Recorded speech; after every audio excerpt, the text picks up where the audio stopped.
sebuah peringatan, petunjuk, dan larangan bagi pengendara kendaraan maupun pejalan kaki.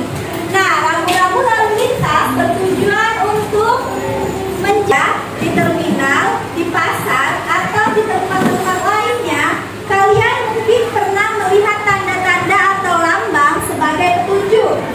Ada tanda tempat pembuangan sampah, ada tanda tempat menyeberang, dan Kali ini kita akan mengenal rambu-rambu lalu lintas.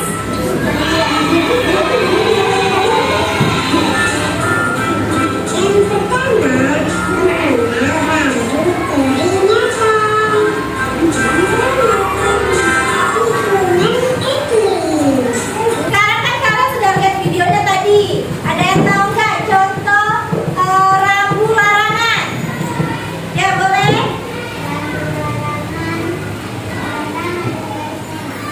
Oke, Ibu akan bagi kelompoknya ya. Ini kelompok 1 bertiga, kelompok 2, kelompok 3, kelompok 4, kelompok 5, kelompok 6, kelompok 7, kelompok 8. Nah, sekarang bacalah dulu bukunya, terus kerjain apa yang Ibu suruh tadi. Ini dulu. Ya. Ya, tapi baca dulu ceritanya, awas ini. Duduk siap. Anak-anak, gimana dengan jawab soalnya? Sudah selesai belum? Kalau gitu boleh dikumpulkan. Ya, Ibu aja ini.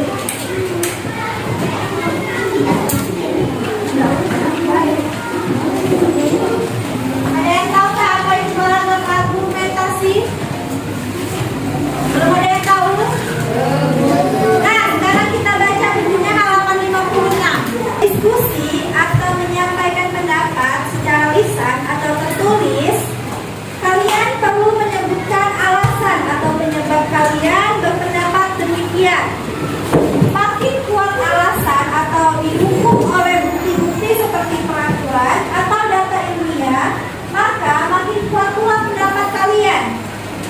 Pernyataan yang kalian sampaikan itu disebut dengan argumentasi. Singkatnya tuh gini, paragraf argumentasi adalah paragraf yang berisi sebuah pendapat seseorang yang disertai dengan alasan yang jelas.